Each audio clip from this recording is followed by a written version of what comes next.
everybody's going out there saying that rap music is trash, right? But for the most part, they're not saying who is trash. And that's what gets to me. It's like, why don't y'all speak up and say who is trash or say who is ruining the music industry? And it's so interesting because I had this conversation with one of my homies like a long time ago, long time ago. And I feel that it's even worse now because I remember one time we were having a conversation about this and, we were in the studio just working on some stuff. And he was like, man, the rap game, hip hop is so oversaturated that even if you are a dope rapper, even if you are good, you got skills, you're going to get overlooked because the game is just so oversaturated. I mean, if you go back and you listen to some of these rappers from like the 90s, they were already telling you that rap is in danger. Rappers are in danger. KRS-One. Shout out KRS-One. Thank you for everything, man. You're the one that helped this channel take off. And I also want to say a quick shout out to my members too, man. Thank you guys so much, man. You guys are like the ones that like help me, keep this content going. You know what I'm saying? Let me just scoot back a little bit. I feel like I'm all up on the camera. I just thought I'd jump on here and just talk about some realness, man, because, and that's another thing, man. It's like people ain't even really talking about realness no more. Like, you got these podcasters, you got these, academics, Joe Budden, these Twitter accounts that are talking about hip hop like they're the voice of hip hop, and some of them might be, but come on, man, we all know at this point that Academics is a paid agent. You know what I'm saying? Like, he's a paid agent.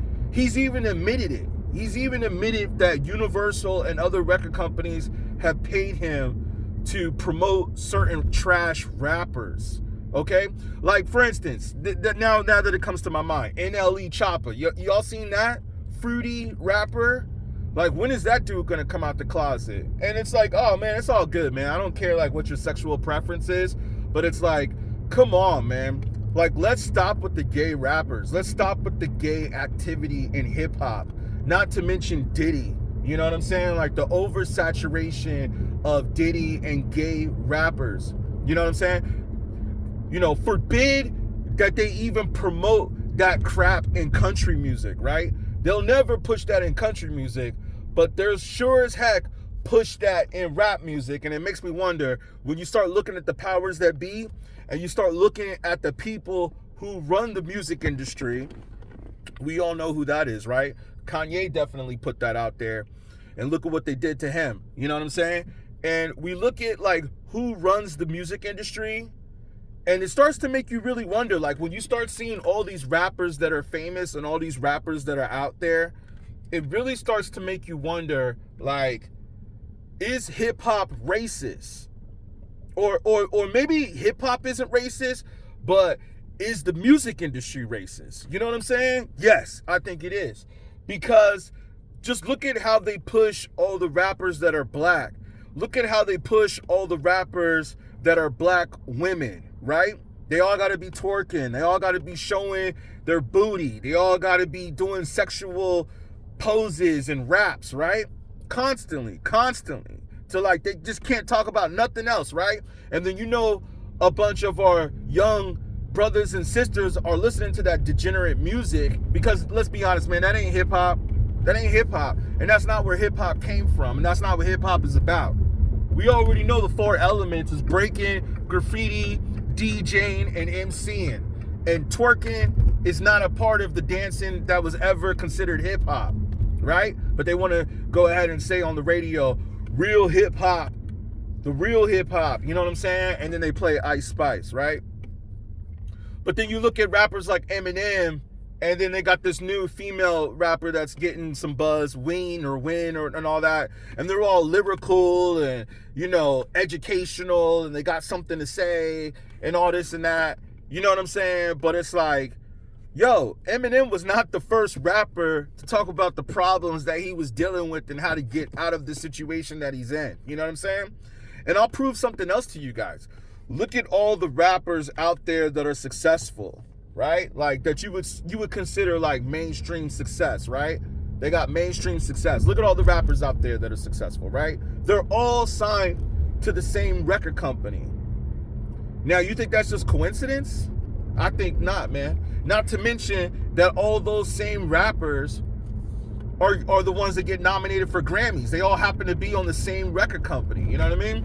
So it's really like, I don't know, like whatever you want to call it. Like, what is that? Like a Ponzi scheme?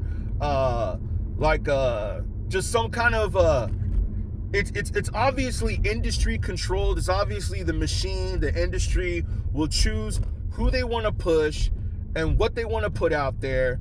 And like, yeah, you got rappers like Nas and Primo that are about to drop their album, thankfully, and that's dope. But like, look how long they've been in the industry for. Now, let me ask you this.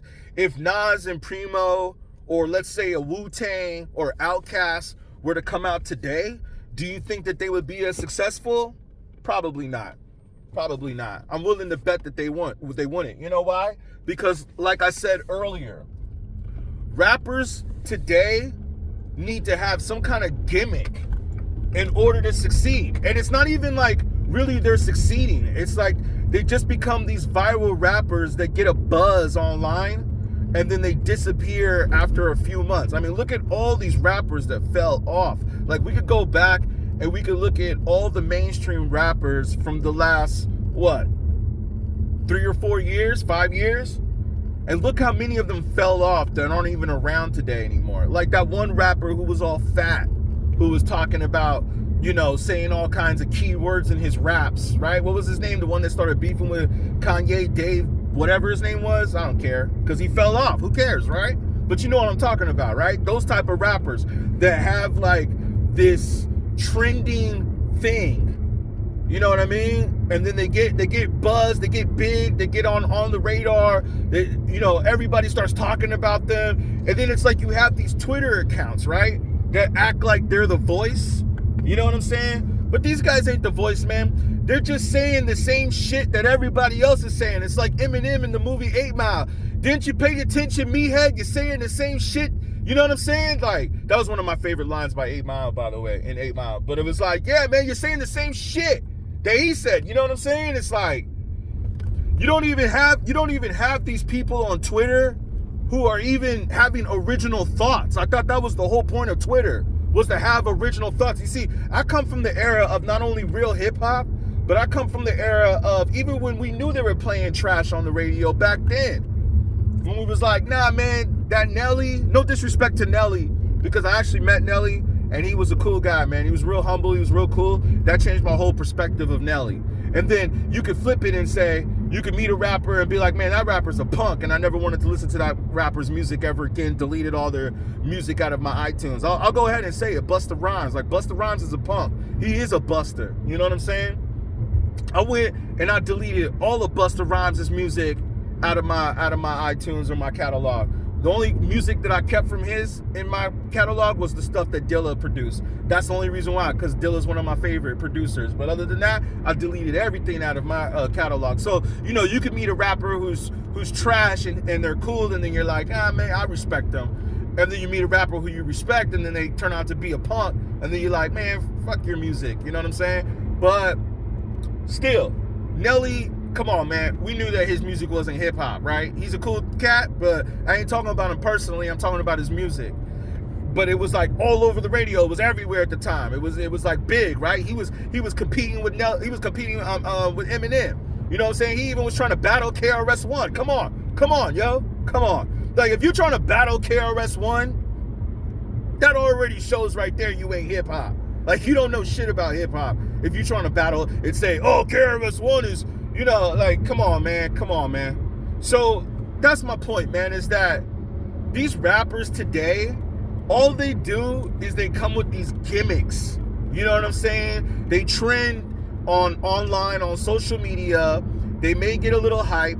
They probably pay for bots to stream their stuff on Spotify. Like, people actually looking at Spotify numbers as if that really matters. I mean, it does matter to a certain degree, but it's like, come on, man. We know that it's all fabricated now at this point. I think we all should know that it's fabricated. And y'all want to try to compare these sales to what we had to do back in the days when you actually had to sell records at like record stores.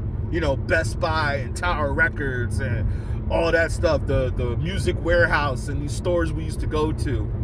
You know what I'm saying? But yeah, man. Overall, yeah, man, hip-hop is no more, man. I think it's done. I think rap music is done. I think the genre has changed. I don't even think there is a genre right now. Like, to tell you the truth, man, I think I could go and probably do a country album right now and maybe make more noise doing a country album than doing a hip-hop album like Post Malone did, right? or Pitbull went to doing salsa music or something, or reggaeton, you know what I'm saying? Instead of being a battle rapper. So it's just like, yeah, man, the genre is no more, man. Even if you're a tight rapper, and it's like, I see some of these rappers coming out that are pretty dope, and these female rappers that are pretty dope, but it's just like, it's not really hitting. You know why? Because that genre and that level has already been done. It's already was done, been there, done that. Lauryn Hill already did that. Wu-Tang already did that. Outkast already did that. So it's just kind of like generic now. It's like it's played out now. It's like, even if you're tight, it's just like, whatever. I think the best thing to do is to just build your own following, not worry about the record companies, not worrying about trying to be a gimmick rapper. Just build your own following and have your own following come out and buy your music. That's where I think we at right now. But as far as like the genre, the culture of hip-hop, the people that are out there acting like they're the voice of rap music and hip-hop music and that they're telling the truth, and all these podcasters and Twitter accounts, nah, man, it's all fake, man. It's all fake, and they're just jumping on the bandwagon of whatever's popular and whatever's trending. They don't care about real music no more. So yeah, that's one of my little rants on hip-hop, man.